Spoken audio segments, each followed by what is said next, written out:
You're listening to Opinions and Beer. I prefer mead.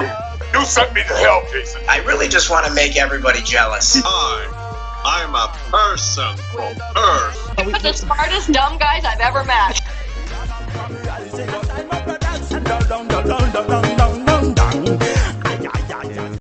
Woo! I am lightly toasted. You know, we've had a pretty good day today. Do we want to get right into this, or I'm gonna be real honest. I just took my shoes off and I could smell my own feet. Oh my god! Yeah. This is Opinions and Beer. Keep your feet to yourself. Amen. I mean, I normally have. Amen from Twitch. You Twitch streamer. I normally have pretty good smelling feet. Adam Morgan from Opinions and Beer. Film and Opinions and Beer. By the way, guys, if you have not seen some of Adam's prior work, it's at least worth looking into. Whenever we get, it's very interesting. I feel like some point in October, on October an episode, because we're gonna be hitting our I think our 8 years, 10 year, 7 years. We're gonna be hitting some sort of anniversary for our Lock the Doors 3. I really want to do for Lock the Doors 3. Has it been that long since we filmed? Oh yeah, like 8 years now. Something. Jesus Christ, I feel like it was just yesterday. But I really want to do like a some sort of commentary episodes on like our past projects. And I kind of written them down. Like it'd be fun to have like. Everything with me in it, I'm disgusted. I'm like, oh my god, I can't. And we just kind of like, I kind of want to do it as if like we were doing like these old those commercial reacts we used to do, but instead we do like reacts to our own projects and kind of just like watch and skim through our projects while like drinking beer and getting drunk and commenting on the scenes. Yeah, no, there's some things that we filmed that I'm like, I don't ever want people to see it. Well, they won't see it; they'll hear it. They'll hear it. Okay. That's the great thing about podcasts. Yeah. Well, audio podcasts. Yeah. You know, sometimes some people skew the lines. What are you saying? Do people do visual podcasts sometimes? Some people skew the lines. Well, at that point, then it's not a podcast. It's a VOD. Yeah, but you can download it as a podcast. Well, they're liars. I mean, I honestly think that what we've been doing is the right way to go about it. Yes. I know I'm a little biased, but yeah. I mean, that's because we set out to do something and we're doing it. Right. And like, fuck if we don't fucking do something right. Right. But Eamon is sort of was it an introvert, you could say? No, personally, I'm actually an omnivert. Okay. Which probably sounds like... For you out there at home, yes, I do eat meat, but you know, vegan stuff has its health perks, and you gotta keep your eyes open to that as well. Health perks are convenient. But Adam's always wanting me. I'm talking like the Rock, the third person. But Adam's always wanting to do the Adam, visual things for the. PR purposes and whatnot, and get connections or whatever. Yeah. Because for some reason, I don't know what's wrong with you people, but you people seem to not. They need visual. They do. They need visualization. Yeah, to connect with the person and stuff like that. Weird things like that. But I mean, I guess I get that on a level. I mean, it doesn't. On that level. It doesn't. Obviously, doesn't hurt you. It just doesn't, I guess, help. If that makes sense. Yeah. No, like you can still grow. You can still grow. You can grow audio only. I mean, Eamon, he's a visualist Twitch streamer right now. Yeah. Like, because I think a lot of Twitch streamers have like they do the camera thing and stuff like that. Yeah, they do the camera and they have the whole setup. Some people will do like the full live podcast, not podcast. But I mean, Eamon's able to grow. Streams. I mean, you're able to grow though without the. Use of camera and stuff like that. That's true, but I will say this: it is so hard to get because I get into these communities and we'll talk about things that we can do to help grow. And if I bring up the fact that I'm not using a camera, people will immediately turn on me and they'll start bashing me and being like, why are you doing this to yourself? You are harming your own growth by not providing this type of content. And it's like, well, like I don't really. That's not really my thing, though. Like everybody's different. Everybody wants to present themselves in their own ways, and that's just like I understand both aspects of that. So, if you guys, if you want to see the tip of my dick or my face, whatever, you guys let me know. I'll. Hey, where's a good place where they can find us? You can find us on Facebook groups at Opinions and Beer. You can find Eamon on Twitch. I think it's Eamon on Twitch. Eamon at Twitch. Yeah, it's Eamon at Twitch on Facebook, and you can add him as a friend. You can follow him on Twitter, and you can follow him on Discord. Discord's a good place to follow him to see when he streams next. Agreed. And that's our big. So we do random stuff at almost all the. Just Google us. We're actually Googleable at this point. No, we are Googleable. If you type opinions, and a lot of times we'll pop up there. Sometimes it'll be like opinions and lemons, but other times it's opinions and beer, and it makes me feel proud. If you type in opinions and beer in Google, you will find us. A good example of it is like if you search Eamon or Eamon X, like some. I'm just laughing at this, but it's like it usually brings up X Lemon X, and I'm like, what the hell? Why does that even come up? Oh my god! Lemon strikes again. So today's beer of the day is a pretty fun looking beer. Okay. We have the 24th Bishop Barrel. I believe I want to say they release these twice a year. Who's the brewery? But it might be once. St. Arnold. Oh, my bad. St. Arnold's 24 Bishop Barrel. I think it's twice a year. I think Bishop Barrels are twice a year, and then the Divine Reserves are once a year. Is the number 24 significant, or is that just it's just the 24th one? Okay. The 24th batch that they put forward. Usually, all the Bishop Barrels and Divine Reserves are different. It's basically like these like specialty experimental batches. Like like each one might be aged in a separate barrel. Some might be whiskey barrels, some bourbon barrels, whatnot.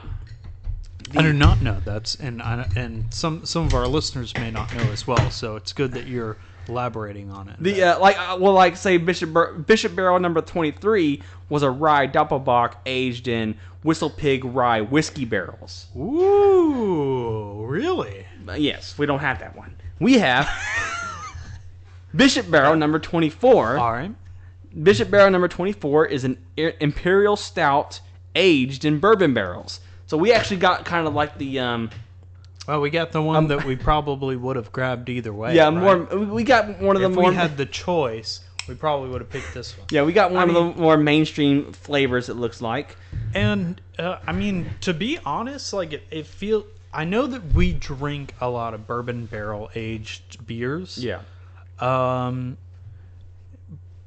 honestly, like I feel like that's the direction that a lot of the more modern craft beers have done to kick it up to the next level. Right. And you know what I'm saying? Because, in a way, there's yet to be a single bourbon barrel aged beer that I'm not, like, in some way satisfied with. There's been, like, a few examples, like with the Hellfighter, I want to say, where it kind of, like, took away from the beer. But that was only because we saw the example of both. Yeah. But every one besides that, most of the ones that are aged in bourbon barrels generally taste better than most of the other beers. Yeah. But I believe it.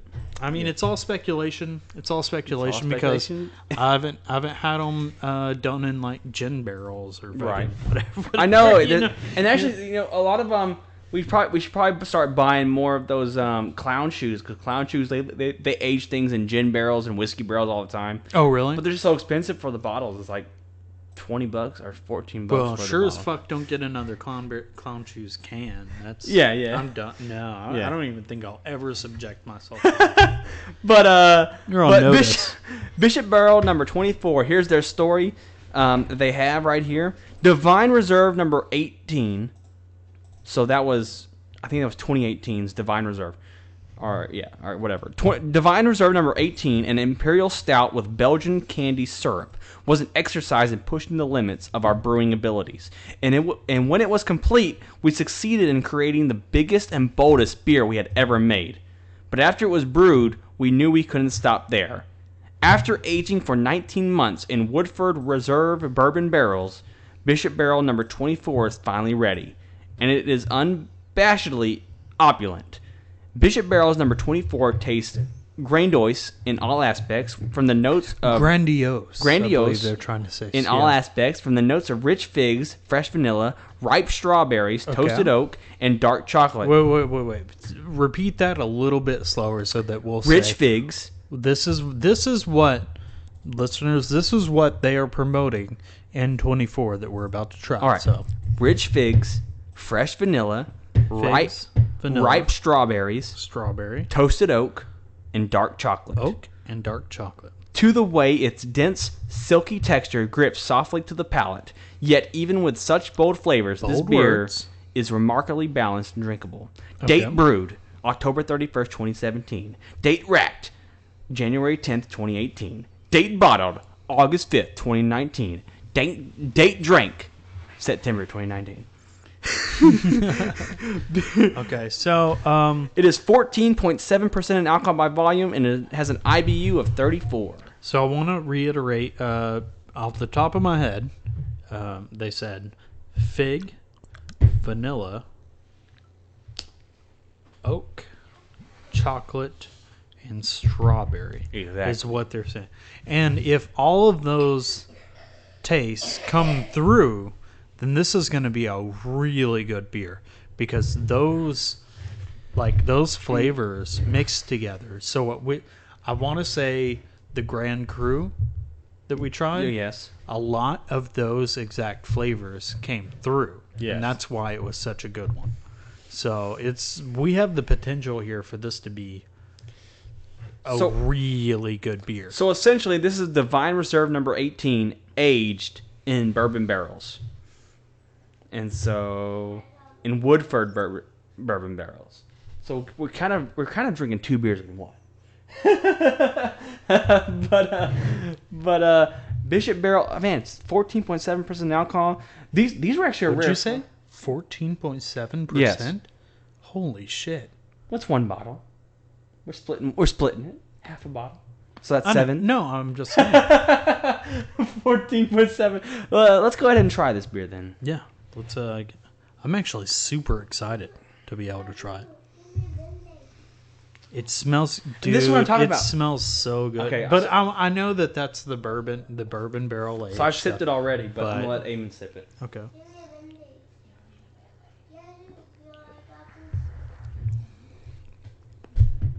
What'd I tell you? Those flavors mixed together are such. I can't give it a 10, and the reason why is because the Grand Cru tastes almost identical. Am I wrong? Maybe a little. Fucking, I mean, like, look, guys, We'd have to this have a is Grand this Cru is the next deal. I just tasted it, and my immediate thought is 10, 10, 10, 10, 10, 10, 10, 10, 10, 10, 10, 10. I'm getting a lot of the strawberries in the aftertaste. All right, let's try and break it down, because they added. There's 5 different flavors here. I don't know what they figs taste like. Guys, if you want to make a beer, figs taste amazing. Okay. They do. If you want to make a good beer, throw in vanilla, throw in strawberry, throw in oak, and then I guess put it in bourbon barrels. And that's the fucking that's the guaranteed method of success, right? They also threw in figs on top of it. So I'll God, it's so good. It is I so know. good. I'm The so aftertaste lingers. It really does. And it tastes so delicious.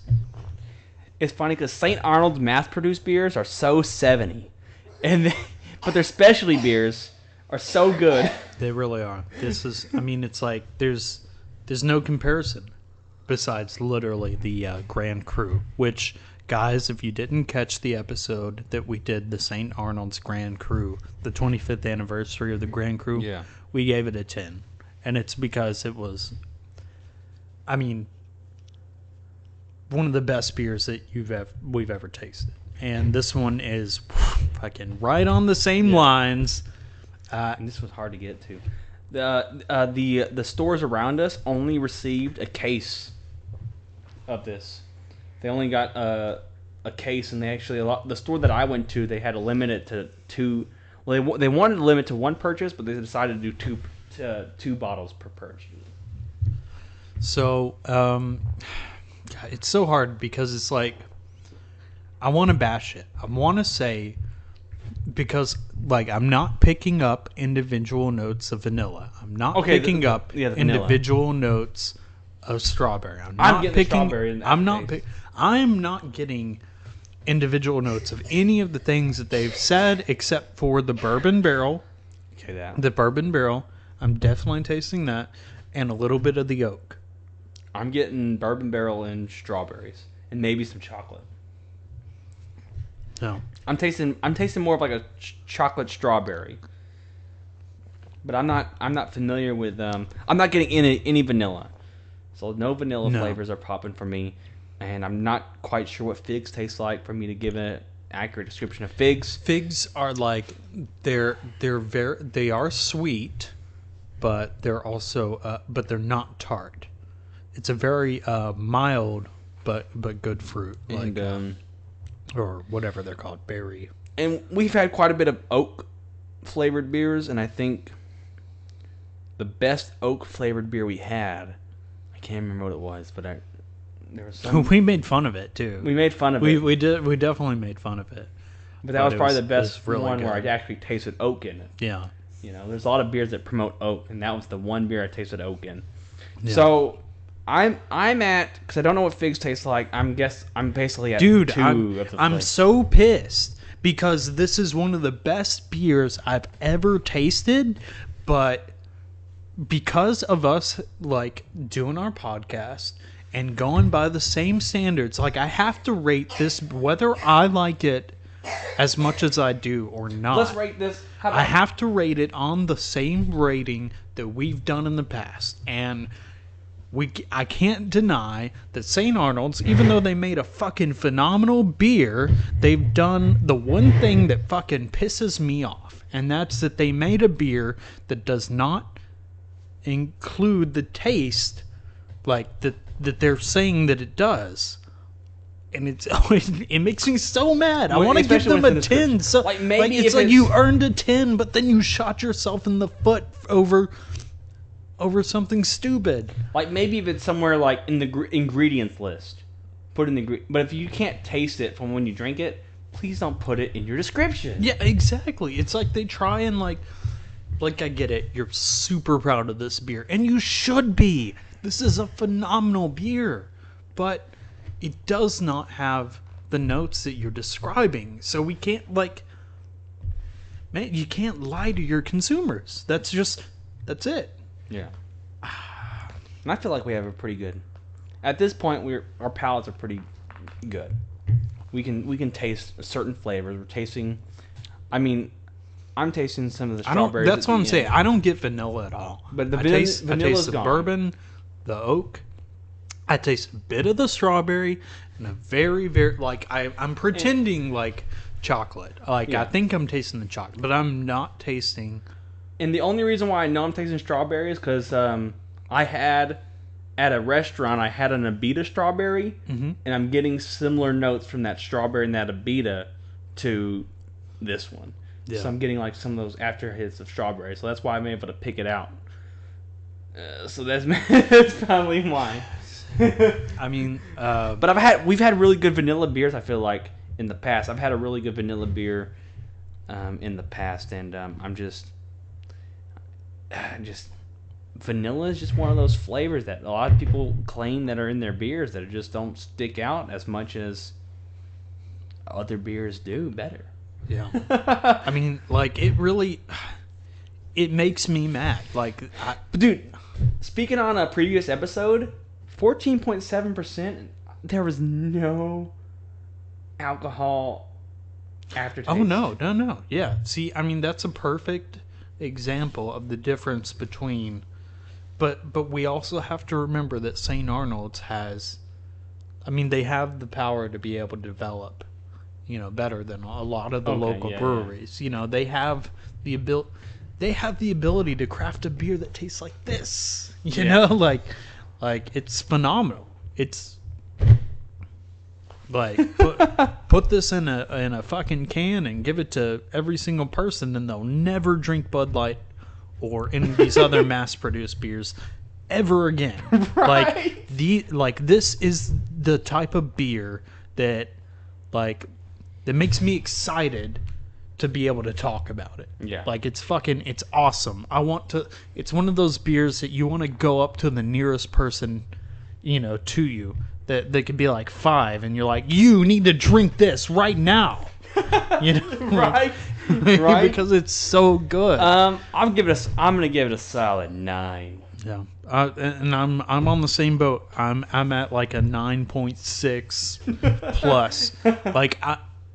I want to give it a 10 so bad, but the notes that it's depicting, that it says are in there, are not there. Yeah. And it's very, very similar to, in my personal opinion, and the Grand Cru that we just gave a 10. I think the biggest difference between Grand Cru and this one was that they had more of like cherry oats to it and stuff like that. Yes.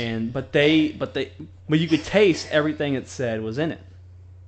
And what's great about the Grand Cru was that even though it said cherry notes, a lot of beers that have cherry notes in it, the cherry notes taste like weird cough syrup, where the Grand Cru did not taste like cough syrup. No, it didn't. No, they did. They delivered perfect. Yeah. They delivered everything that I wanted, and it said what it was, and it tasted exactly like what it was. And I tasted the vanilla in the Grand Cru. We don't have to defend our damn reviews to you. I'm joking. Our past reviews. Who? Listeners? Yeah, no. I get it. No. They do too. But we just want to explain to you why we're explaining. Well, it's because why it's such a love/bitter process right now, because it's like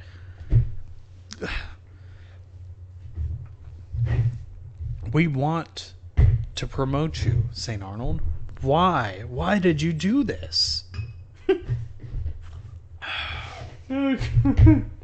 I tell you this though, fucking if you were to taste this beer, and on the bottle, if it said "Go fucking slap your mama," the whole slap your grandma thing, you'd go do it immediately. Like, it tastes phenomenal. Right. Oh, Bishop barrels. Bishop. Religious figures. Who would have thought that religious figures would be great for marketing beer? So is that it? We're saying a solid 9. Yeah, 9. I'm giving it a solid 9. You're giving it a 9.6.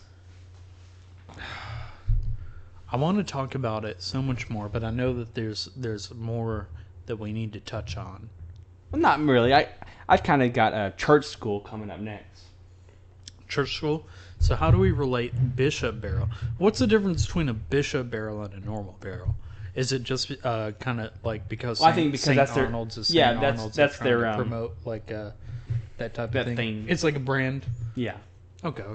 St. Arnold, and they have the Bishop barrels, and they have the Icon series, which kind of like their Canadian malts that they use to make. Well, they stopped doing the Icon series actually a couple of years ago maybe, but What do you think is more affordable, the Grand Cru or this beer? Because that plays a big part in it too. We You know what? definitely we need to start trying to bring affordability into. This beer might be more affordable than the Grand Cru, Really? but you can't. It's sold out, Yeah. so that's the thing. Which one sold out? This one or the Yeah, Grand this Cru? one's gone. Unless you buy it from the, you can. I think they currently still have some at the brewery itself, because they just implemented take home beer at the brewery. They installed like a fridge and stuff, and you can buy straight from the brewery. But Grand Cru was running at about when Grand Cru was first released, it was running at $10 Okay. a beer, a bottle, $10 Yeah. a bottle. But they had like an abundance. They made an abundance of it, so like a lot of places still have it. This one comes from a very Yeah, specific. they even had it on draft for a while, I want to say. They even say this Bishop barrel is actually one of their Divine Reserves, aged in the barrel. So it's one of their beers, one of their limited beers, aged in a barrel. How big's that barrel, I guess? So let me read off the back because we haven't done that. It's very similar to the online description, but it says, with our Bishop's Barrel series, we experiment with pairing our ales with a variety of different barrels. Fruits or whatever else might strike our fancy. I don't know why they had such a strong comment there. We age these in our barrel room anywhere from a few months to well over a year. You can find more details at starnold.com, etc. So, one of the things that I want to comment on is I think that these may have been aged in the same exact barrels. Like, am I right? Like, the aftertaste of the bourbon barrels is so similar to the Grand Cru. Like, I can't imagine that they used a different barrel. Well, I think it's just how different are bourbon barrels? And the thing with this one is they use particularly the Woodford Reserve bourbon barrel. So I don't know if a Woodford is a particular type of bourbon that they age these in. How do they spell fur? Is it Woodford Reserve. Okay. And that's the type of barrel they were. I don't know what they. Let me see what they aged the Grand Cru in. And we have internet right here at our technology. All right, we need to touch on this. We're sitting there questioning right now. Grand Cru 25 St. Arnold. I mean, guys, like, if you haven't been able to tell right now, I mean, this beer is such an intriguing beer that, like, we've already been about 10 minutes in probably, and we're still discussing it because the taste is just it's out of this world. It's great. The weird 3 classes hanging on the recipe period in our Divine Reserve series are what is this again? This is an Imperial Stout, aged in barrels. Okay, it says Texas Craft Brewed Ale, but whenever you read it off a second ago, Imperial. You definitely said that it was like a I stout. think the Grand Cru was 25% this beer. Because the Grand Cru was 3 beers. It was 50% Belgian style quadrupel, 25% Russian Imperial Stout, and 25 English barley wine. On here, on the one of the description, we brewed 3 classic St. Arnold recipes that originally appeared in a Divine Reserve series or Bishop Barrel series, then laid them down the rest in bourbon barrels. After tasting every single barrel, a total of 190, we sat down to create the final blend. Yeah. So they took their 3 strongest beers and then mixed them together. They threw them in a yes. barrel. Yes. And one of them was this. You know what that means, right? We have to get the other 2 now. I don't know which one they were. Yeah, The Belgian style and the English barley wine. We'll have to try and find them.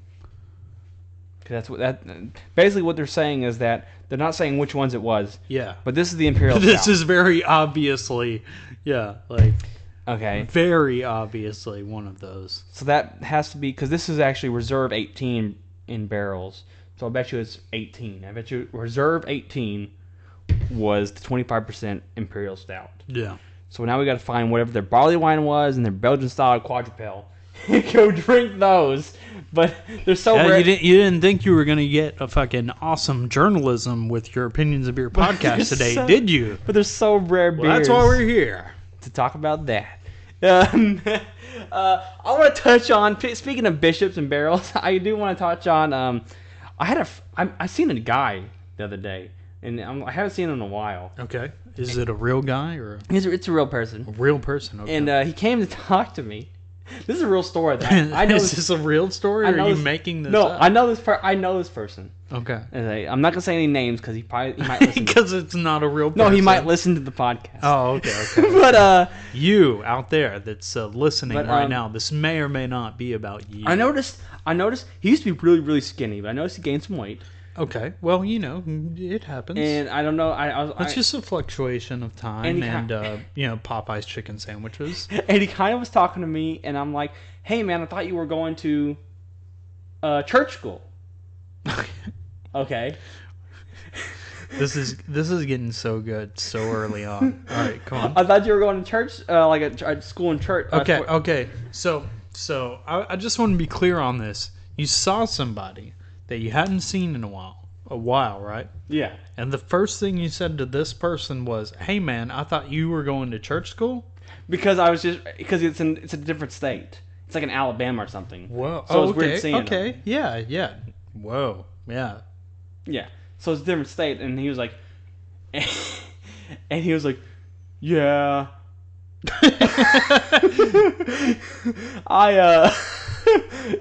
He didn't want to tell me at first. He was kind of like, I got kicked out, and I was like, what? Kicked out? Kicked out of church school? Yeah. Well, I mean, it doesn't seem like I know a little bit about like BYU and stuff like that. Okay. Some of the Mormon side of like church schools or whatever. And yeah, if you don't like abide by their rules, and some of their rules are pretty extensive, like you've got to do this or you've got to do that, and it's things that like you really wouldn't expect a college person to abide by, you know, because fucking college. Yeah. But some people try and do that. Well, some people like I want to say that like, because one of their football people like smoked weed once, like they kicked him off the team and they were like expelled from the school, and everyone that like was involved in that situation was expelled from the school. Like they're very, very strict. Yeah. And unforgiving. I know it sounds weird about a church, but like they're very, very strict when it comes to certain items like that. So if you were to approach somebody, well, they're going to school to become. It's kind of a weird situation. The stories branch off. Okay, I know. Okay. But I'm going to branch off just a little bit. But man, they're kind of they're very strict when it comes to people that are trying to become ministers or preschool ministers or something kind like ministers. Okay. That run churches. In fact, there's a local church that has a minister, and he didn't. I guess he didn't go through the proper channels to become a church pastor, and his family is being threatened to be killed. Okay. All right. Sorry, it's hard to process everything because that's you just said. Because number one, like I have a lot of friends who just straight up got like their pastor license online or whatever, and they can like legally marry people. Like that was a thing for a while in my generation, was people laughing about the fact that you could just go online and get like an ordained minister like license. And marry people and stuff like that. That's that, but I'm talking about like having your own church and stuff like that, and preaching and stuff. Because like there's a weird. Yeah, I mean I'm sure you could do that, but you just said that his family's life are being threatened. I don't believe that. Literally down the street. I don't believe that. I believe that this guy is telling you a load of bullshit. It's not, and you actually hear about this because it's funny because a whole different pastor that's in town. Because I know him and I know I know him because I know his son, and to get a job at a church, you have to get a letter. 'Cause they treat you like fucking old Babylon days, where you have to get a letter from a previous church. Do you have to sign a letter of consent that says, I have not sodomized anyone, I have not been sodomized by anyone, and it's like a yes, no, maybe? Because they'd always be checking the maybe box. There was a point in time where people were murdered for being Christians. Okay. And so- Okay. and Where so is this? In Babylon. Well, yeah. So as a way to get around that, there was like this weird thing where you had to basically, to stop like spies from infiltrating your church and killing you and just seeing who's Christian, you had to get like a letter of recommendation saying, like, these people say that you are a legit pastor and you are here to be preacher or whatever. Yeah. If you don't do that, then you're shit out of luck. You're not going to be running no church. Yeah, you're gonna be murdered. And no, but apparently a guy didn't do his schooling properly or whatever, and his family's he's getting threats because he didn't go through the proper channels to become a pastor. In fact, it was funny because I know. I mean, that seems like a very easy case to solve, though. I feel like maybe if I went to the other two churches in town, I'd be able to find the person that's threatening this guy's children's life. No, or it's something. different. I mean, it's different area. I mean, it's different areas threatening them. It's like weird people. Oh, that you think like Westboro is weird shit like attacking them or weird shit whatever? like- yeah, well, As not an Westboro, example, but like- it's not specifically Westboro, but like as an example Yeah. for like our listeners, because not everybody's going to come from the Right. Bible Belt. Like I know exactly what you're talking about, but It's just like crazy. there's a lot of towns where there's not a fucking single church What's in the funny is entire that town. his church started at the high school gym, and now he has like this giant ass fucking church over here near where you live, and now his family's being threatened because he didn't go through the proper channels. He went through just people donating to build his church, and like the people built his Okay. church up. So I want to be very upfront. It is not me. Okay, it's not you. All right, there we go. You're not doing it. Yeah. But it's just crazy. It's just crazy to hear that like this guy, because he didn't go through the church, like the proper schooling, and because he was like an ex-alcoholic. He's an ex-alcoholic, didn't go through the proper schooling. His fucking family's being threatened now because because he's a pastor of a church and he's an alcoholic. I think That's this is crazy. a lot to take in. Like I said, at the beginning of the story, I don't know this person. I don't know the situation around it, so I can't Right. I can't comment about the credibility. I feel like the credibility isn't really there, but I'll vouch on your word and say that from an objective position, obviously, unwanted persecution is not okay.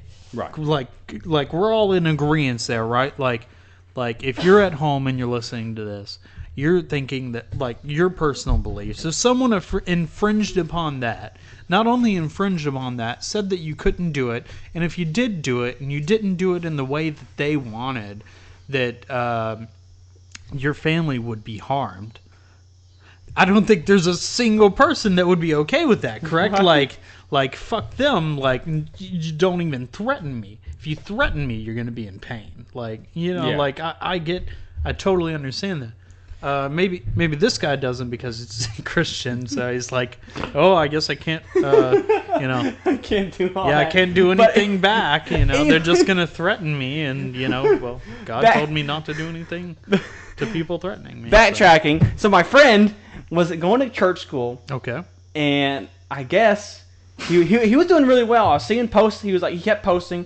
He was doing really, really well at church school, and he was like trying to become essentially a like a teenager pastor or whatever. He's like our age too. He's like 27 maybe. He's trying to become like a pastor though for like youth groups and stuff like that. Okay. And but I guess he said he was friends with his roommate, but apparently his roommate walked in on him, and he was whacking it to some porn Oh no. in his dorm room. He was whacking it to some porn. Okay, so he said that his roommate was whacking it. No, he was whacking it. He was whacking it. His roommate walked in on him. That had to have been. So that was awkward apparently. Did his roommate send His notification to the people threatening him? His or- roommate told on him for whacking at the porn. Okay. Okay. And Well, then- I mean, I'm trying to think of a situation He where apparently was friends with him too. I'm like, did he hate you? No, we were really cool. I don't know why he did it. so Kenneth is there and he's whacking it, right? Kenneth is whacking it to porn. Okay. And then you walk into Kenneth's room. I'm not sure why you do that, but you have a very Christian relationship with your friend. Well, no, it's a dorm room. So- It's college. Oh, it's a dorm room at college. Okay, so you're in the same room, and your Christian friend Kenneth decided to go ahead and start whacking it, even though you were there. No, he Okay. came in. Apparently, Oh, okay. I guess he was gone. He thought he had Okay. some time to himself to whack it to some porn. Yes. Okay. So which one came? What? I'm sorry. Okay. Anyway, so the guys, Kenneth is whacking it. Kenneth's friend comes in and says, "Hey man, this isn't up to Christian standards." I don't know what he did. I didn't. Or I he was so offended because Kenneth wasn't just whacking off. He was whacking off to a picture of his friend's mom, like because his friend had a picture of him and his mom and his dad, and they're really happy in the picture. The mom looks pretty good in the picture too, right? So Kenneth is whacking it to this picture over the friend's bed because it was right by the friend's bed, of course. You know, you keep the picture of you and your mom right by your bed. And then the friend walks in and he's like, "No, Kenneth, what are you doing? You're whacking it to my mom. Quit whacking it, Quit whacking it to my mom, Kenneth. What are you doing? What are you doing? That's not... You're I going to guess. be a pastor, Kenneth." No, you can't do this. Look what happened in the Catholic Church. Yeah. So I mean, under that circumstance, I guess I can see the frustration that Kenneth's friend said and you know, like, acted upon. So I guess you said he reported him. He reported him to the elders. Okay. And so my friend The elders. was Alright. was then brought into a room All right. with all these older gentlemen Poor Kenneth was and brought had into to, this had to room. explain what he was watching and what he was doing and what all happened. Okay. So he told me that it was pretty fucking embarrassing. He said that he felt pretty low and it was pretty fucking weird and embarrassing for him to have to tell all these people what porn he was watching. So what porn he was watching. So he had to go. Okay. No, I'm still trying to process this. This is, I mean, it's not insane because of the circumstances of what he was trying to do, I guess. But I mean, can we all agree that this is weird? That, like, I feel like maybe that the fact that he had to describe it wasn't necessarily meant to be like a shame thing or whatever, but I feel like maybe these like maybe these church people were like, "Yeah, Kenneth, describe it." Describe it for me, Kenneth. And so he had to tell him what the porn he watched, and he was masturbating. His friend walked in, and then he was discovered masturbating, and they kicked him out of the fucking school. Really, he got kicked out? He got kicked out. I don't know. I if guess- they keep I the guess money. it I don't was- know if it costs money to go to the school. I mean, it's basically Probably, college. yeah, dude. No, all of those those schools cost Yeah. money. So he lost out on that. And so so he came back, and he seems he came one too many times. but now he's back to. That's a long time though, dude. He's been a long time there, like years. Yeah, no. Like, if he spent that much time and Spent then years they there kicked doing him out really for good, and they that, kicked him out, and then like he's back to just doing this old thing where he was like the church band drummer at like one of these local churches. Really? He's just the drummer for the church band again. But he went to school because you got to go to school to get the certification to become a pastor. He wants to become a pastor. Yeah. Well, now he can't because he had one screw up or whatever, and it looks they like didn't agree with it. Yeah. I mean, like, And I don't know if it's like a competition thing. Okay. I understand the drive for the religious types to not just want, but require the people in charge of their communities, especially people that step out into the daytime and say, like, I'm a pastor and I'm gonna lead this like flock of people or whatever. I'm gonna try and guide these people. I can see why they would want, and I don't think that there's anything wrong with them wanting a like secure line, especially in light with all the people who have fucked that up for them, right? Right. Am I right? Yeah, that's probably not the proper terminology to use while I'm talking about Christian theory, but I'm just saying, like, yeah, that's a huge deal. You know, you would want that in your community as an elder or whatever. Basically, someone with enough self-control, or someone can hide that they don't have any self-control. Yeah. But at the same time, like, man, here's the deal. As, like, if you're going to go to church, you know, some people do buy into this, like, the super religious, like, you know, like showbiz, you know, like over the top, like religious stuff, like Catholics do. Like, yeah. Look, I don't want to offend anyone, but like, let's be really honest here. Like, you know, like Catholics are a little. It feels like, you know, maybe their showmanship is a little over the top. It's more of a traditional, long traditional style, right? Whereas the more modern style of view of like some of these religions seem a little bit more relatable.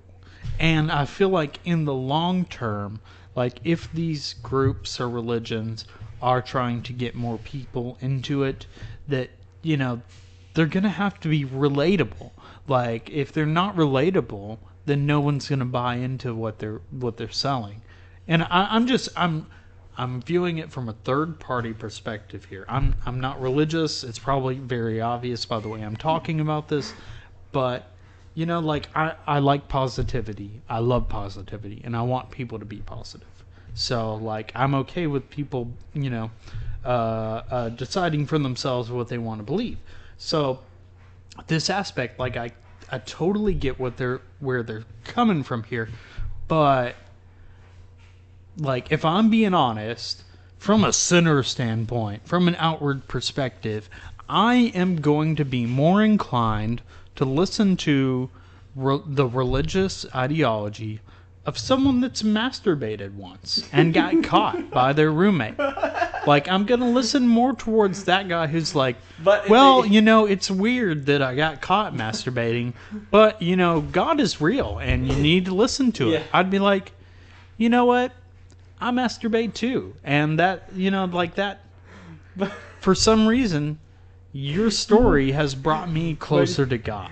So for that, like, I feel threatened if he starts his own church, he gets life threatened. Yeah. No. Like, I get what you're saying. Like that is appalling. It's absolutely appalling.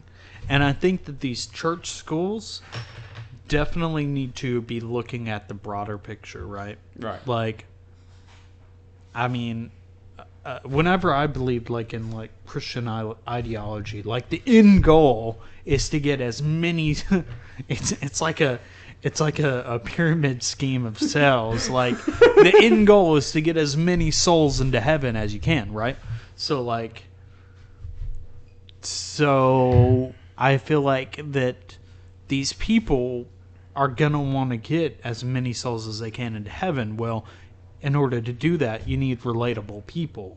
Like, and the fact that they discounted this guy, like, don't get me wrong, like, I understand where they're coming from, but, like, they also need to be more aware of sexuality in today's age and form. Like, If I knew what type Like of porn this it guy, was. this guy didn't have sex with a bunch of people out of wedlock. I wish we knew He what type of beer it masturbated. was. Okay, what? I wish we knew what type of porn it was. I told you it was the Friends, the picture of the Friends. So yeah. Mom. Okay. I mean, what if it was like Would the type weird, of porn change what your if- mind though? Yes, because if it was like weird sadist, like nail through penis porn, or some shit like that, like weird like BDSM shit. Because he didn't that, tell like, me what it was. That's what I'm saying. Like, should've asked. what if it was something you God. should have? I should have put my pod brain on. I should have put my Your- podcast brain on and asked him what the fuck it was. Maybe I Guy, should Facebook guy, him if soon. you're listening I right should now, randomly Facebook we're him. not bringing your name into this, Kenneth, because we understand that this is probably a frustrating story, but we feel like potentially the porn that you were looking at may be the deciding factor in what we say here. Because like me, I'm on board with you, dude. Like I think that like you should have every ability and be promoted by this church, like because you're a normal person. Normal people sin. Normal people need to be out there growing the community in a positive manner, right? Yeah.